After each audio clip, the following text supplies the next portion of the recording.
And we're recording.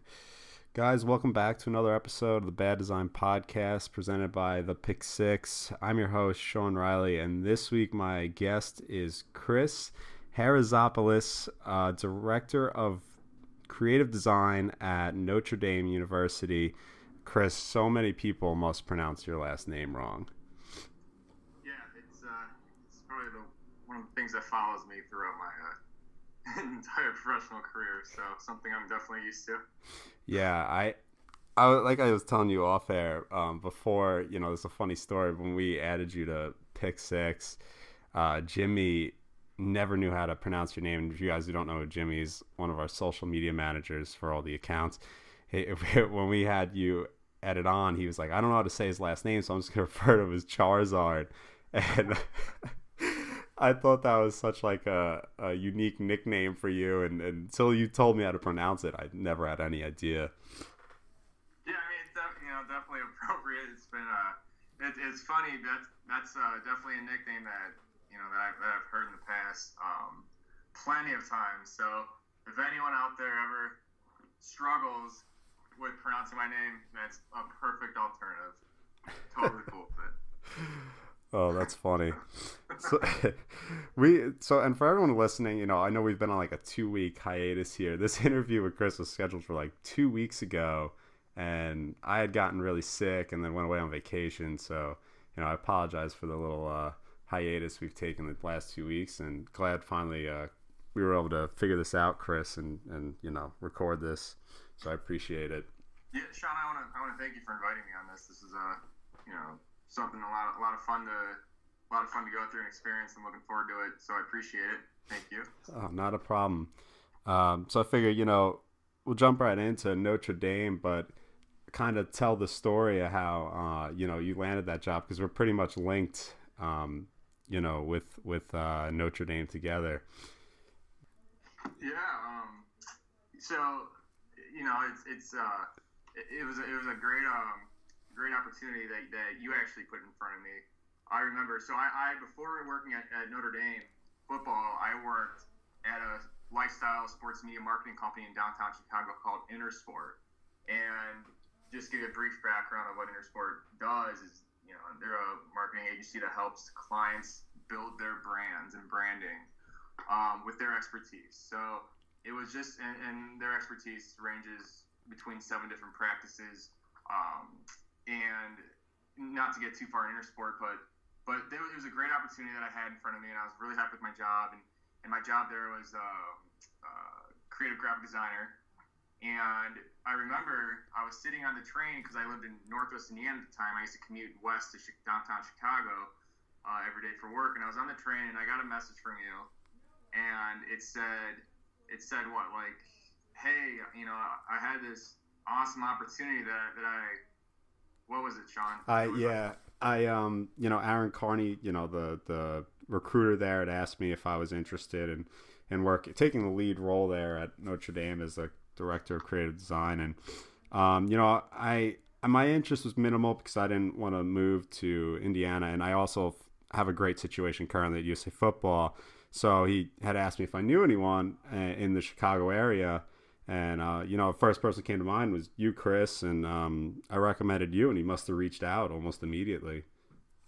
Yeah, and it was funny. I was on the train, and I got that message from you, and it said, hey, would you be interested in this position to qualify for it? And you're very thoughtful about kind of distancing yourself from the position, but fulfilling it, which, what I thought was great, was very admirable. So I was sitting there, and I was looking at it and said, yeah, why not? Might as well try it out. And then I guess you referred my name, and Aaron, the director of recruiting, contacted me, and then ever since then, we went through our hiring process and just trying out for that, and ultimately, good things came from it. But yeah, I mean, it just shows you that, Sean and I, we met through social media and developed a good relationship through there. It shows you how important it is to build relationships on social.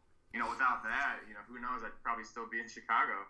Yeah, no, it's crazy. Like, it's definitely really important to network, and I don't think people realize how important social media is still. And who knows how different things would be right now if we didn't know each other and I didn't recommend you for that job. Yeah, But so thank you for that. I'm here from I moved from Crown Point to Granger, which is right next to South Bend. It's like 10 minutes from Notre Dame campus. And, I'm married, so my wife, my dog came with me. She got a new position. She actually now works for Notre Dame at the Morrison as well, and it was definitely life changing. So all for the good.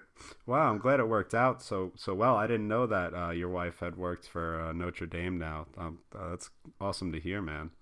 Yeah, we definitely she worked very hard to work for a position there, and she got a position recently at the on campus. So she's very happy, and I'm very happy to be able to, because as you know, working for a college football program is very demanding. Yeah. Just with the amount of work and what's expected. So just be able to work closely with her, in some vicinities, it was just very important. I'm glad it was able to work out. We're all very happy here. Oh, that's awesome to hear. And, when you had taken the position, they were in a rush to really fill that spot because college football was literally right around the corner. So talk about the transition. Like, you jumped into madness, I would assume, right? Yeah, it was very hard. Definitely worth it, but it was very hard. So what had happened was, it was unexpected, and like I said, I liked where I was at Intersport, and I went through the process, and I went down to campus, went through the interview process, and met everyone, and ultimately got the phone call, said, hey, you received the position. If you're here to accept, let us know as soon as possible. I'd like to fill this position as soon as we can. And I had to talk to my boss immediately and just, tell him, hey, like, I know this is unexpected, but, I was just hired as the director of career design for Notre Dame Football. And I'll tell you this much, actually. So it was a very hard, quick transition, but Notre Dame Football did a great job with allowing me to phase out of Intersport with the appropriate amount of time, because they wanted me to start immediately, and I didn't want to leave Intersport in the dust. So we kind of developed a plan of action for me to be phased out between like a 2.5 to 3 week time period, and then get down there. And my first day was October 3rd at Notre Dame, so it was right in the middle of the season. And yeah, you just hit the ground running. Probably took 3 days off between jobs. Commuted. So I commuted from Crown Point to South Bend every day. And if you're not familiar with the commute, it's about an hour and a half commute, and that's not even including the time change. So to get to work at 8 o'clock in the morning, I had to leave at 5:30 every morning. Yeah, so that was tough, and I did that for a couple of months. And yeah, I mean, it was a lot of work, a lot of support from my wife and the Notre Dame football staff. Just if I had to leave a little early to do something, if I had to leave to find a place to live, or everyone's very accommodating. Just get the work done, do what you got to do. If you need support or help, let us know. And we were able to just develop that great relationship and get everything we need to get done. And it lasted until probably after the end of the Citrus Bowl, and that was probably really the first room to just take a step back and just reevaluate everything. So that wow. was first few months was pretty difficult. Wow, yeah, that's pretty crazy. That the commute thing is wild to me. That there's a time change in between Chicago and Notre Dame. I didn't even think of that. I forget that it's split right between Indiana, isn't it? It's like the time zone difference, isn't it? A quarter of Indiana, and then all the way to Chicago is the Midwest, and the East Coast is. That's funny. Yeah, it's definitely to me it didn't matter how many times I made that commute, you just never get used to it.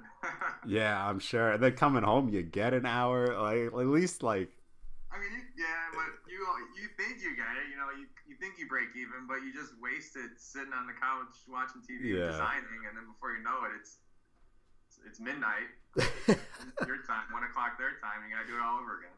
Oh man, that's crazy. That's a pretty good story right there. But wow.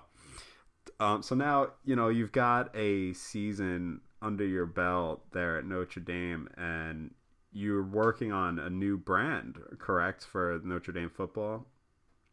Yeah, we're really calling it a brand enhancement, just to strengthen the messaging within the branding and within the visual content. The Notre Dame brand is just so unique and bold and strong on its own that there's really no need to rebrand. But as far as to just strengthen your messaging through your creative and just kind of separate yourself from everyone else, like that's what we're really focusing on. And it's just a matter of us taking the time to identify how we do that, how we represent ourselves and the look we want to represent ourselves and and just the process it takes. And that's what we've really started to do. And it's great because overall,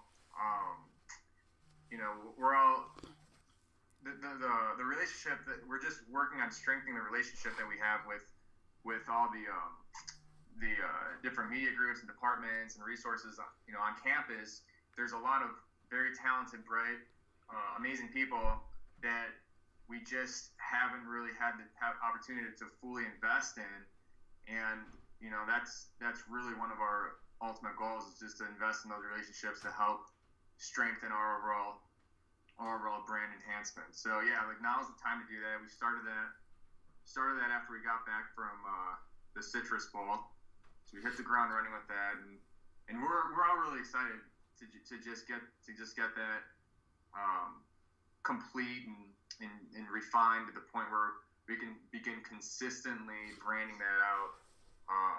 And it's been a fun process. It's been a lot of work, but we're all very excited. And yeah, I mean, there's a lot to get into with that. Yeah, I'm sure. And there must have been, like you said, a ton of hands involved. I mean, did the coaches have anything to say, along with everyone else? Yeah, it's just about, in the college football landscape, I've learned quickly that it's just very competitive, right? It doesn't matter. I believe we're in the golden age of visual communication. We're in the golden age of design. There's just so much new opportunity. There's so much talent out there. There's so many resources out there, and all these schools are now noticing it. And to us, we've identified, like the most important thing is just how do we separate ourselves from everyone else, and how do we stay true to our brand and our messaging and our history and tradition, and how to create such a positive response, a positive voice to our audience. That's the most important thing, for all of us, including the coaches. That's what the coaches want. They want us to take our culture, our overall internal messaging, and just kind of create this new, stronger, healthier relationship with our audience. And we'll have a lot of coaches be a part of the process. They're all very willing to shed light on what we're doing, how we're doing it, and what they'd like, how they would like to strengthen their relationships with with their own audiences and whom they're talking to. And the great thing about it is, like a lot of this is coming from all different directions, but it's just we got the approval to, how do I say this? We got the thumbs up with the direction we went ahead, and everyone seems to be on board, which is great. So now we're identifying how do we take the overall messaging and just translate it into what everyone needs it for on their end. And it's been a great very positive up to this point with all the other coaches, but there's still a lot of work to do, and we'll still hear it from the other coaches as far as what they'll need and how we can improve. I'm sure, because I know what it's like to deal with a lot of different people giving their input on what you're working on, and especially when you work with people who aren't graphic designers, so they don't understand what goes into it, and how to manage a certain amount of content and your message and the whole overall big picture of what you're working towards. So that's why I was curious, what the coaches have to say, because fulfilling what they want and say what like marketing wants, that could be really difficult to appease both sides. You know what I mean? Yeah, here's an interesting position. Like, you look at the Notre Dame brand itself. What do you think? Right? There's a lot of history behind it. There's a lot of tradition behind it. You know, what a lot of people don't look at it as is they don't look at it as an ambitious brand, right? They don't look at it as a brand that's going to take chances. Well, that's just a misconception. That's just a misperception. Everyone's willing to, as long as we don't lessen the brand, you know, Right. we're going to allow ourselves to take chances, and that's very exciting for us because that just allows us to tap into new opportunity. And what I mean by that is, we did a project in October, a Friday the 13th project that it was a recruiting project, and it was very out there. In Yeah. my experience, from what Notre Dame football has done in the past, and what I mean by that is it was very it was a little outside of The box. poking the bear of being ambitious, I guess. And I don't want to. If you'd like to look at the project, here's a shameless plug. Go on my Twitter account. Go on. Click on the link to my Behance, and you'll see the project and know exactly what I'm talking about. But the point is, like, they were very supportive in doing that. And just as long as we stay aligned with who we are and not lose ourselves in the moment, and we know firsthand is, you know, we're just gonna be ourselves and do us.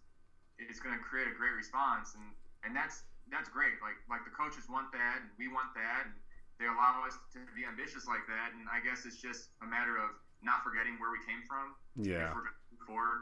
So yeah. And coaches aren't graphic designers, but you know, we go up to them and show them, hey, this is what we'd like to do. This is how we're going to do it. This is the strategy that's behind it.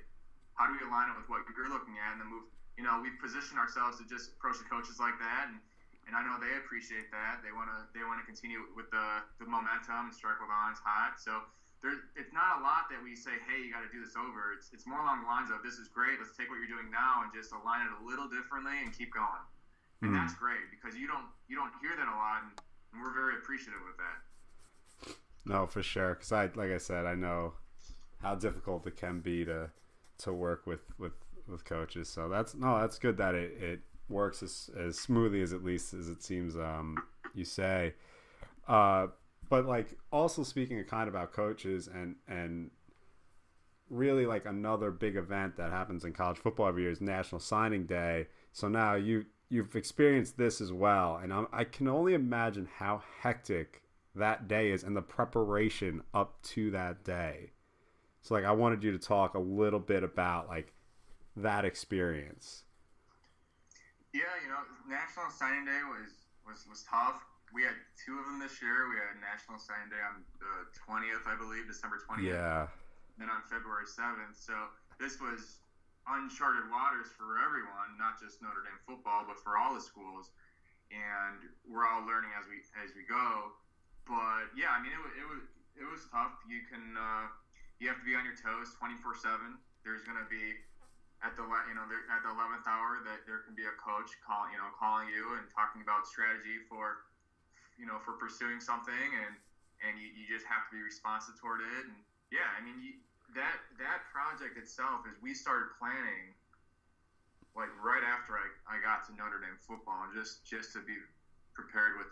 And the staff does a great job. You know, Aaron Carney is our director of recruiting. He does a very, very good job with the preparation it takes, and just the communication with the guys and their information, and responding. You know, continuing to develop the relationship with the coaches and providing the information, and then the recruiting staff in general. They do a great job daily basis with getting that information to you and working with you. Not even just getting the information with you, but like really like it's very common on a daily basis to have the support staff sit behind you, helping you build a graphic.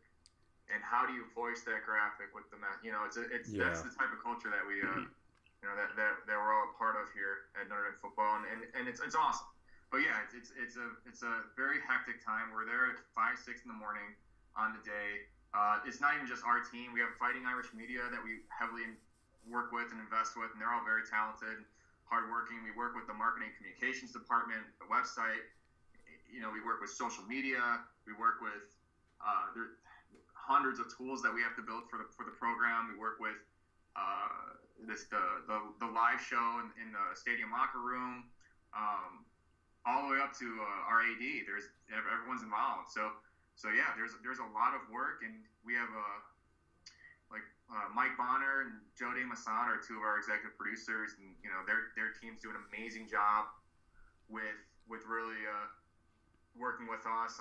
There are a number of days where you're staying up till 1-2 o'clock with on Oof. Skype with their team, just building graphics and building content and just making sure that, because all it takes is you have to make sure that you're meticulous and be on top of everything, and yeah, I mean it was very successful for us. We had a very good class. We had one of the top classes. We had one of the top classes in the nation overall. As far as content and production wise, we were all very happy with what we made and how we made it. We were able to just kind of take a step back and look to see what worked and what we'd like to improve on, and we've identified that already, to where we can take that momentum throughout the season into next signing day, into this new recruiting class. And yeah, I mean, you look at it as being 2 days, right? Well, it's a year-round yeah, cycle. That's recruiting is 1A for us, and everything out, so branding, social content, 1B, 1C, like it's all top priority, but it just shows you the relationship recruiting has with everything else. Yeah, I was going to ask you about that, because I know at almost all college programs, recruiting is year-round, and it's always like number one priority. So, like, how much of your time is spent during, like, a normal work week on recruiting graphics and sending things to these kids to interest them, in attending Notre Dame? It's a lot of time. It's we've done a great job with the competitiveness in recruiting is probably the strongest that we've experienced between every school, because every school creates this great, unique content, and it's more along the lines of like, hey, like what can we do that's unique to us that other people can't do, or how can we brand our messaging out there that other schools cannot do, and it's tough because you make some great content, you send it out, you learn the response, you got to do it all over again consistently, and you see what other schools are doing, and you don't invest a lot in that, but still, like you see what let me see if I can give an example. I thought you can talk about the bigger schools, Ohio State, Alabama, Texas. Yeah. They do a great job, and it's not even just graphics; it's photo shoots, right? It's the type of content you give them, whether it's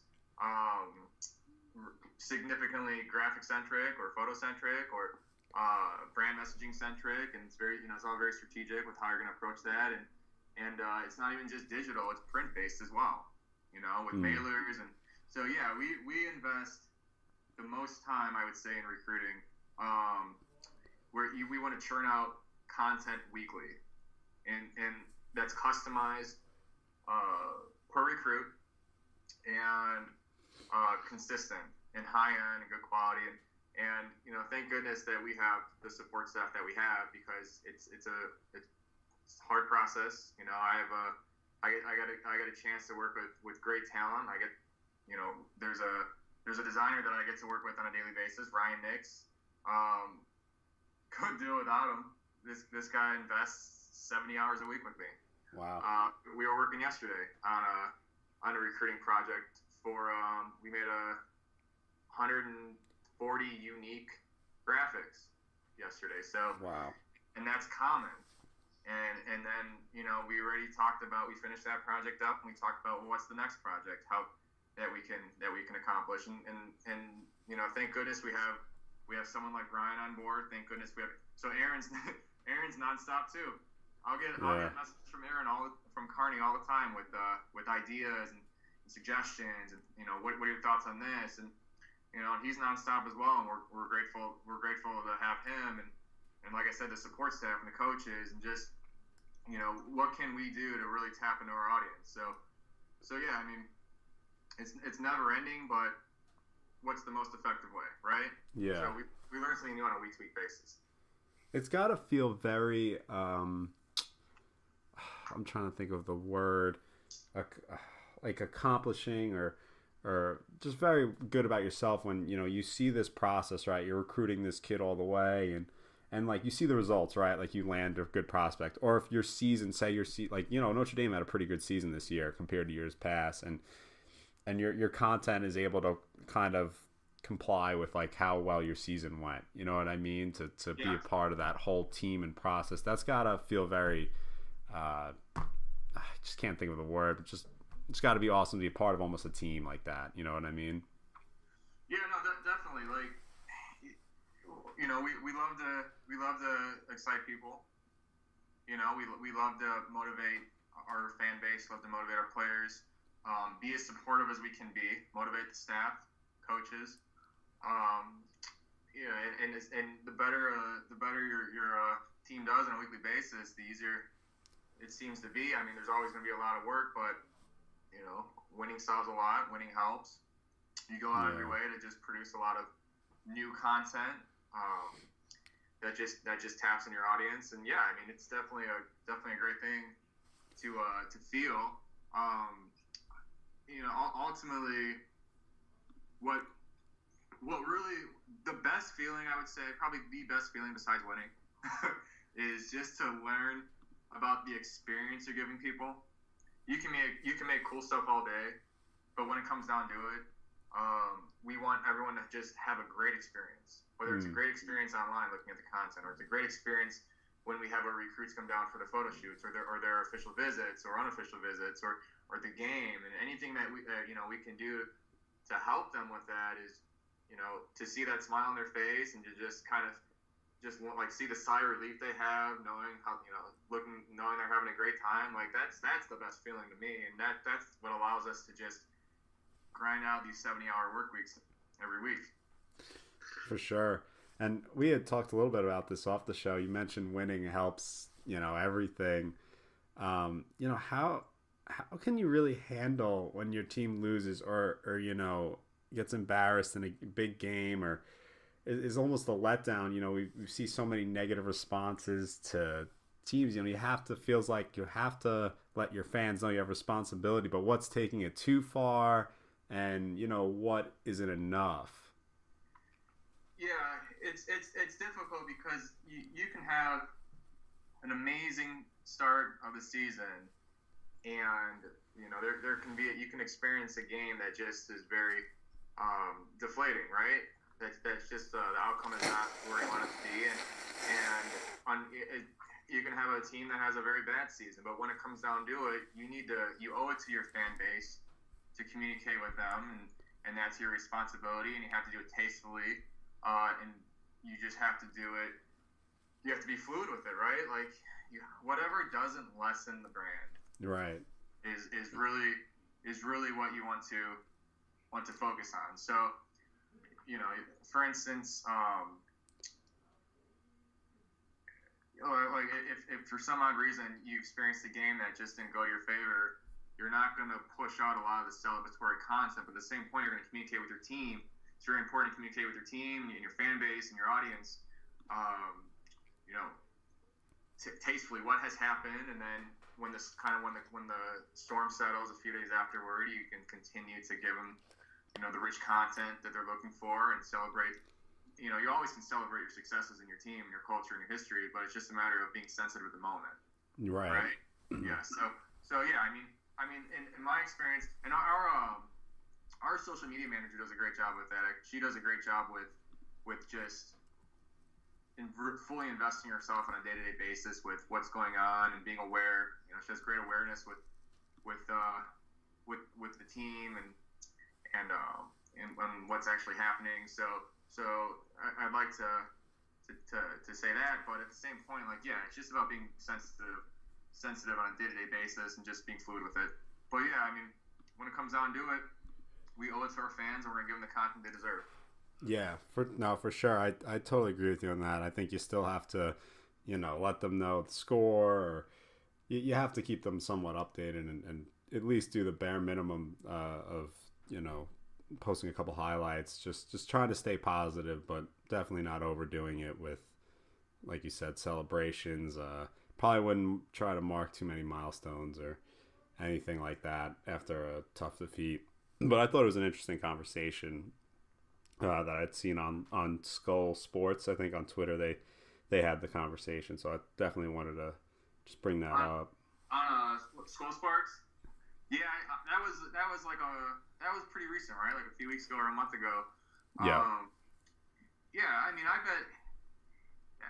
bet it's unique to every team as well, I would say. Yeah. And what I mean by that is, every team has their recent history of success, and it's just a matter of like how much you allow yourself to express yourself. You could have a team out there that's gone 4-8, 5-7, 5-7 the last 3 years, and all of a sudden they're sitting at 6-2, and they just get their butt kicked the very next game, and it's just a matter of maybe they're not as sensitive as the information they post. Maybe they're still riding high on just like having such a great season. Like maybe the attitude is, yeah, we lost this one, but we're gonna bounce back even harder. So I still think it's unique to every school in their own. It's just I think the one thing that we all share is that you just have to be sensitive in the moment, be fluid with it. Yeah, I know a team I think does a great job handling like defeats, especially a team that loses a lot, is the Sacramento Kings. They seem to always have like the perfect response to lighten up their fans. And like last night they lose to the Lakers, and they have the sponsorship with Coors Light, so like instead of like posting a cold hard fact, they put a thumbs down and said, cold hard fact, we're not fond of the Lakers. Like just something funny. I'm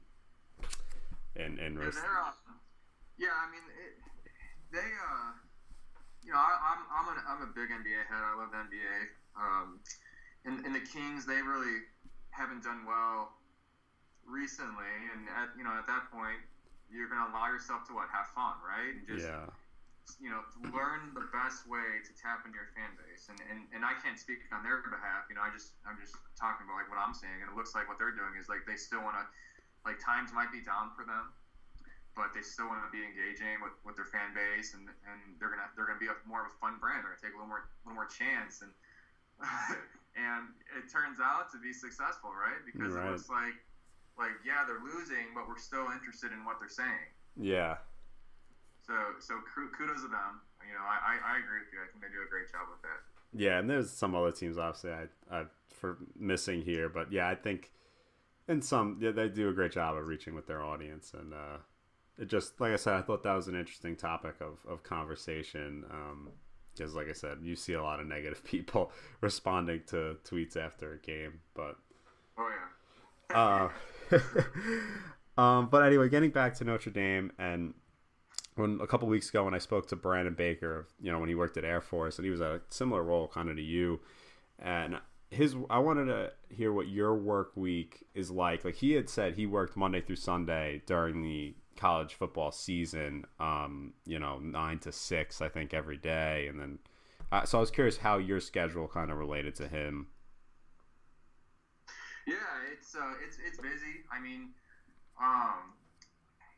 like we're now taking the time to, like in October, we just had to kind of go with what was happening and just do the best we can. And now that we have the time to just sit back and put these new tools in place with how we're organizing our thought processes, our content, just identifying what we need to do.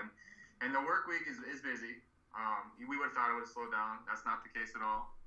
It's not an issue though. We're all very excited for the end result. So we're all motivated. I would say on Mondays we'll have an early morning team meeting, iron out what our expectations are. The points we have to hit throughout the week. We have content on a weekly basis that we have to pay more attention to, whether it's volume, customized recruiting graphics. So we have to scope out different checkpoints in the week. Or maybe it's in this new whole brand enhancement project that we're undertaking. Maybe it's little checkpoints of art. We have to make sure that we discuss the relationship of our logo lockups, and get that solidified by Wednesday, and then by Friday maybe it's creating the new social content tag series. And so and just looking at the overall broad picture and integrating certain checkpoints in that week. So we'll spend time doing that. There's a lot of specialty projects that will come and go. From the pipeline, it doesn't matter how much you prepare; they'll just come down to you. So we'll have to be cognizant and create a little space for that. And then on Wednesdays we usually sit down with the brand director, Tim O'Connor, and we'll sit down with him for a couple of hours and pass along, hey, this is what we're doing. What are your thoughts? And we have a great relationship with Tim. That guy's been, he's heavily invested in Notre Dame brand. He's been there for, oh my goodness, over 15, maybe 15 years, around there. It's always very exciting to talk to him because we're all very excited with what's going on. And then on Thursday and Friday are big days for us. That's when we churn out a lot of the work. So we strategize in the beginning of the week. We churn out a lot of the work for the end of the week. And then a lot of the time we'll have a lot of recruits come down in the weekend. So whether it's Friday or Saturday, Saturdays are very big days for us.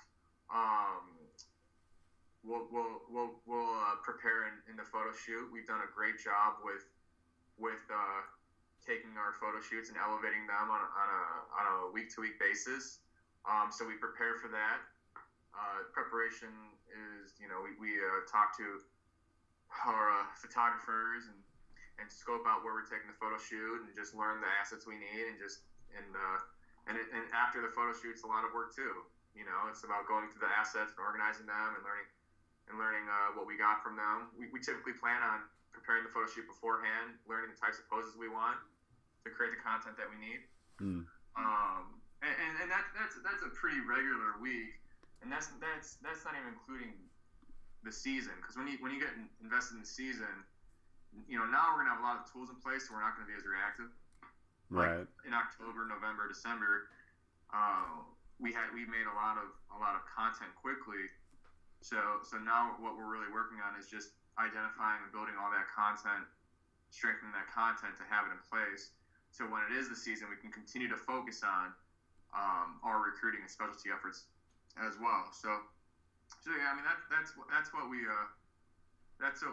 traditionally how we work on a week-to-week basis. And what's really important too is usually on that Monday, when we prepare for the week, we'll reflect back on the previous week or weeks and just say, hey, so this is what we went from point A to point B. This is a great, this is a great area of growth for us.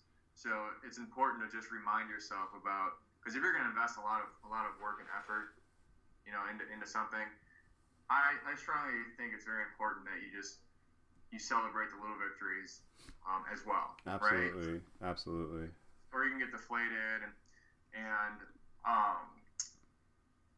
then probably one more thing to highlight too is, we have a lot of talented designers that we work with.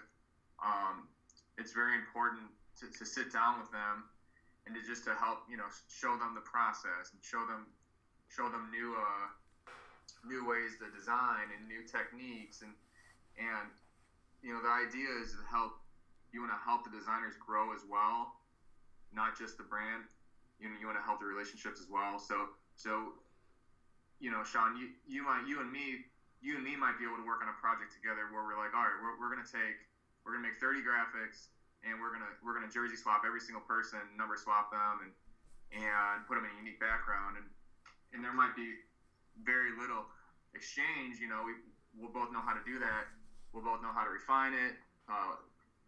Work on the technical aspects of the graphic, but just a matter of continuing to teach people on how to do these technical design pieces. That takes some time for us too. So we allow ourselves to identify that time and go through with that as well. Wow, no, that's a great outline of your week. It just shows you how much goes into kind of managing and keeping tabs with everything that goes on, and it's just crazy. There's so much going on in college football that you have to pay attention to, and I appreciate you kind of outlining everything there, very, very detailed. So that's maybe too detailed. Yeah, no, it definitely gives a good outlook of what a work week is really like at a major program. And speaking of really major programs and college football in general, we see schools are very keen on copying each other and kind of gaining on trends. Like right now, I mean, what to you is one of the most overused trends we're currently seeing in the design world, specifically in college football? I mean, I would say you see a lot of so you see a lot of ripped paper texture, and you see a lot of grunge script fonts. Without a doubt. and it's not a bad thing, but you do see, like, we've definitely gone down that route. We've used it in our creative from time to time. But it's just a matter of, a lot of schools are now starting to use that. What you're seeing, a lot of schools are using plus signs, and hash marks, and minimalistic design. And here's one for you. So photo retouching, right? Mm-hmm. So there's a fine line. I like photo retouching. I think there's a lot of talent out there, and I think there's definitely a place for that with every program. That being said, I think the market's heavily saturated with it. I think it's gone a little too far. I think there's a lot of people who will take a photo and make a very slight change. I mean, and technically, that is photo adjusting, and I do get it, but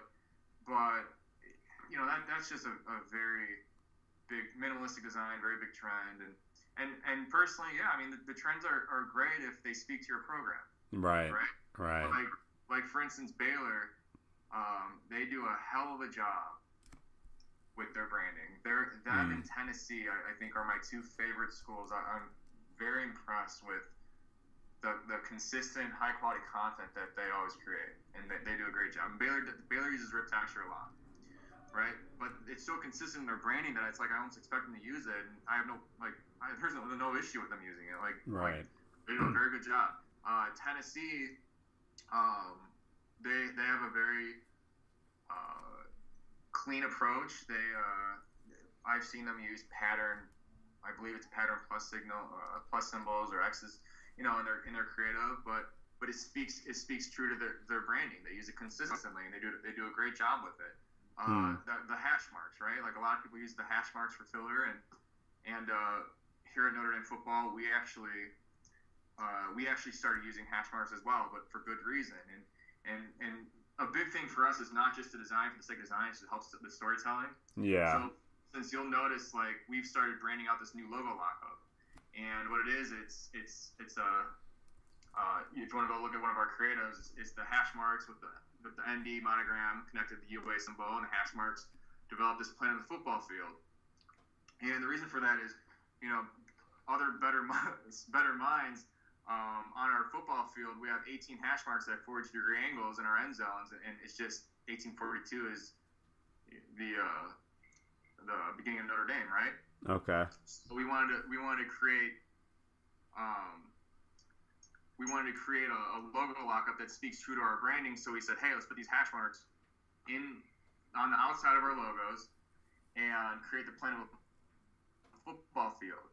And it's not just creating the plan of the football field representing the end zones or the hash marks. What it does is ultimately you see that new logo lockup, and hey, the Under Armour logo represents sports. Any logo emphasizes excellence and education and the relationship between sports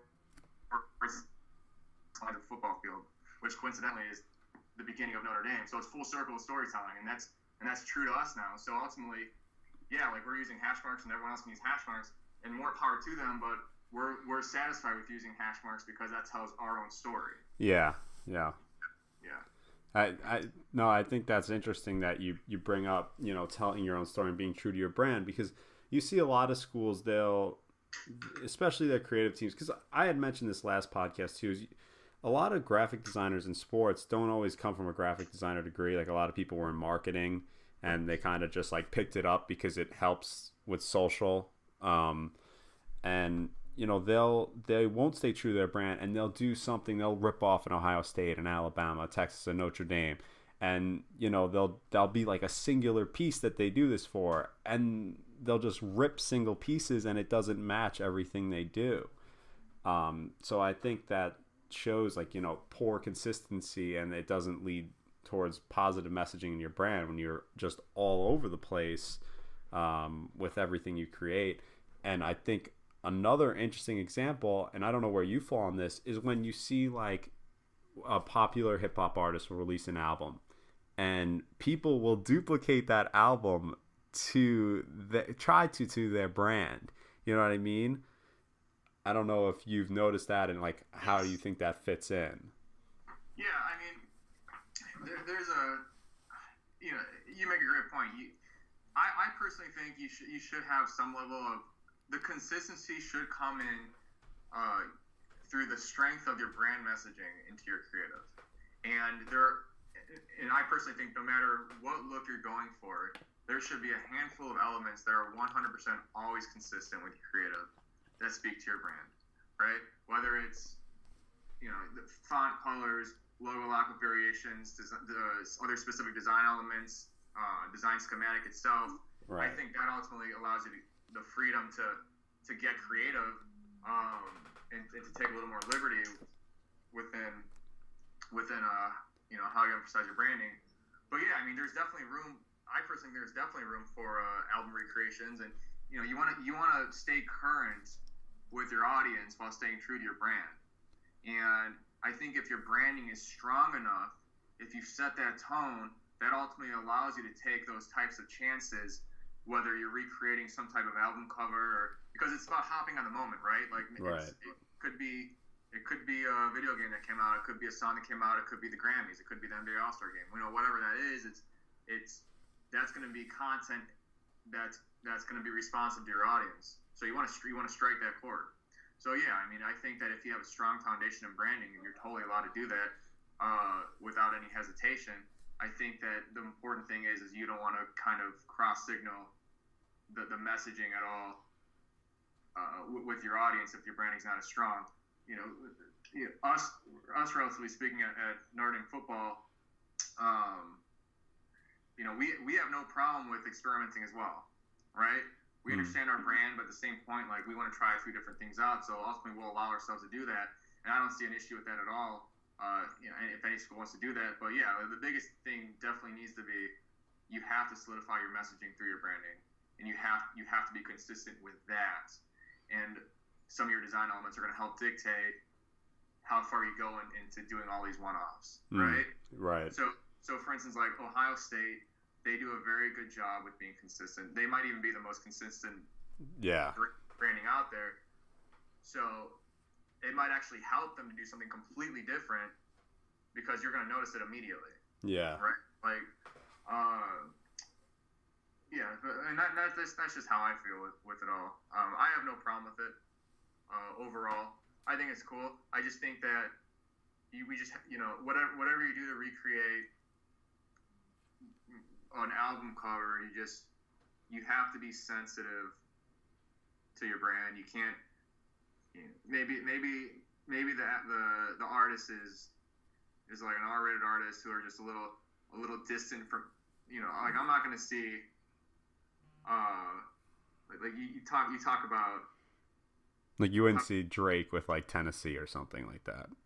Yeah, I mean you'll see yeah, exactly. Like for instance, you'll see Migos with they'd be Georgia or like a lot of stuff there. Yeah, they'd be Georgia all day because that's where they're from, yeah. Correct? Yep. And they're proud of that. So that definitely fits the bill. But to be completely random, but you just gotta, I mean, that's more along the lines of being allowed to do that through recruiting. Right? You're expected to do that through recruiting. So when you create graphics for recruiting, you have a lot more on the table, a lot more freedom. But when you're talking about branding, that's when it gets more tricky. Absolutely. No, I think that's a great great take of kind of how to develop your brand, and I think we did a good job covering that right there, and kind of talking about all the different ways you can present your message and stay consistent to yourself.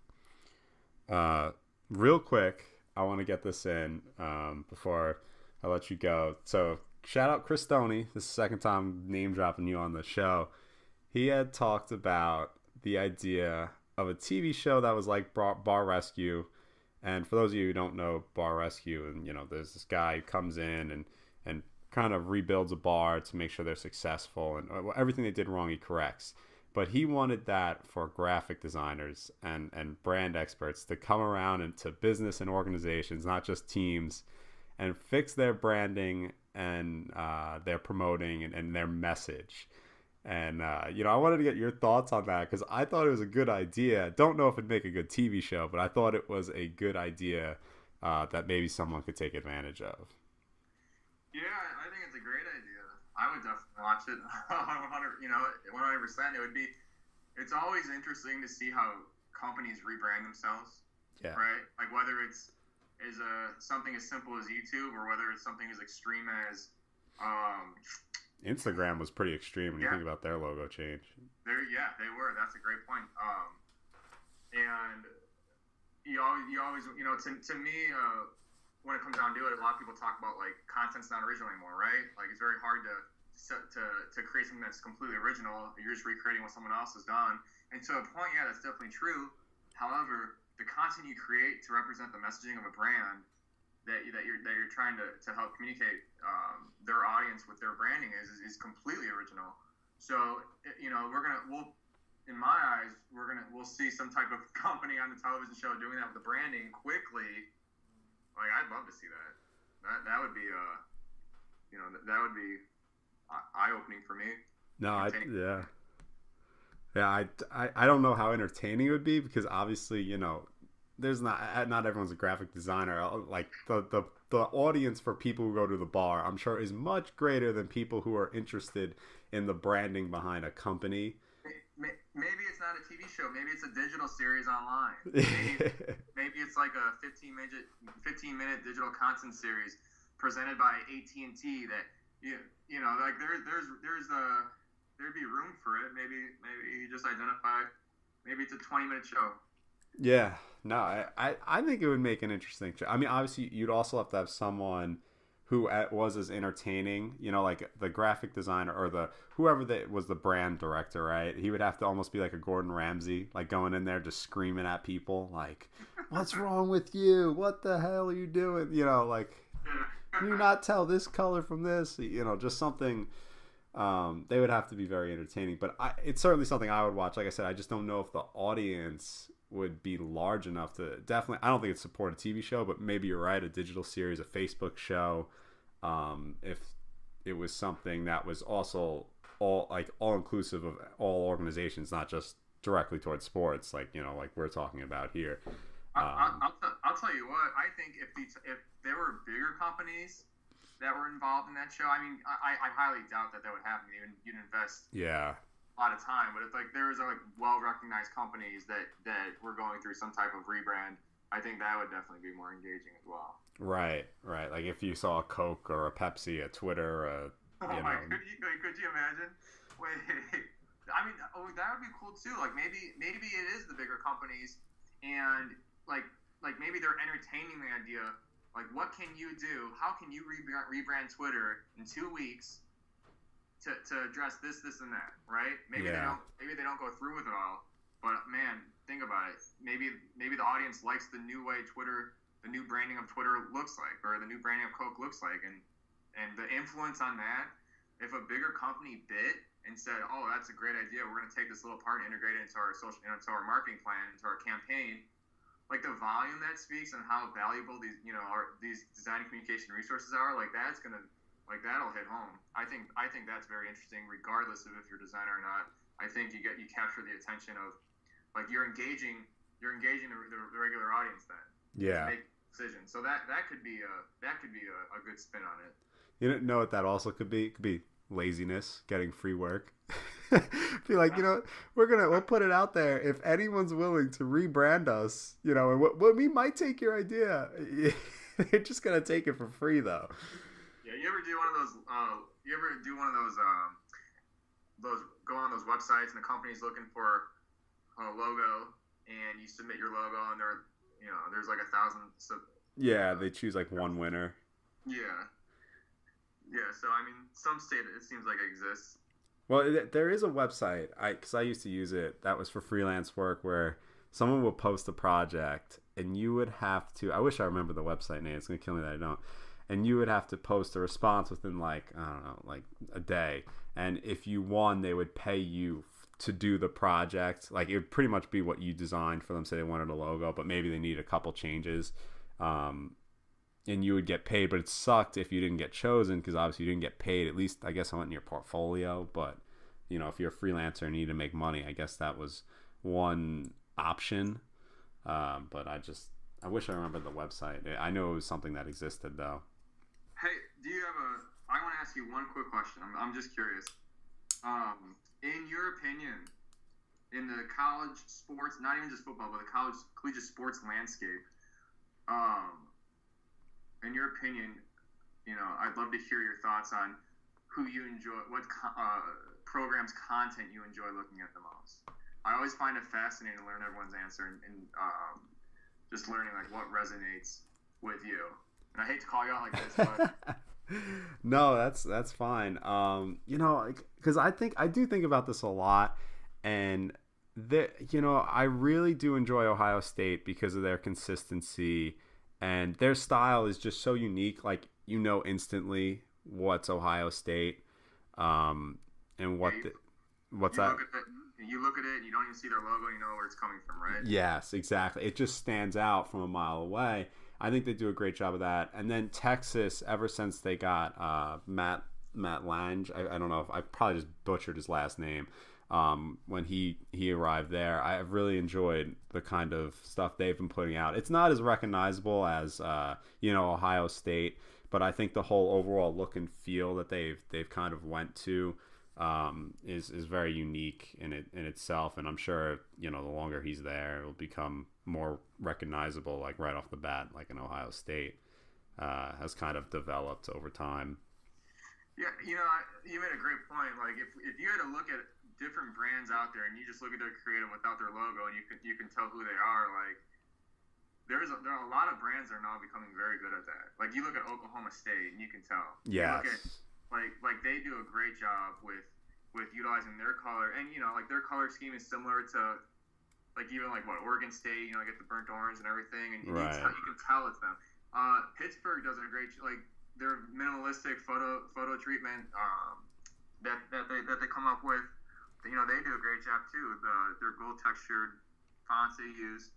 Like I said, Baylor is, to me they're the ones. Ohio State as well. Baylor and Ohio State. You look at them, you know exactly where it's coming from. Right. Yeah. So maybe I'd love to learn what other people think about that. Maybe that's a separate conversation. But it always fascinates me learning people's thoughts on other people's brands. Chris, really appreciate you coming on the show. I apologize for this I got sick, went on vacation, kind of hectic thing here. And to everyone listening, I'm sorry for the 2-week hiatus, but I'm glad we finally got this together and we're able to get you on the show. No, Tom, it was a lot of fun. Thank you very much. I apologize for just talking and talking. Those who know me closely know I'm just don't shut up. So. But thank you so much. I had a great time. Appreciate it. Not a problem. And if you guys want to follow Chris on Twitter, it's at ChrisNDFootball. I don't know your Instagram. Is it just Chris Charizopoulos? Yeah, it's Chris_Charizopoulos. But I mean, yeah, the Chris ND Football is probably the route to go with.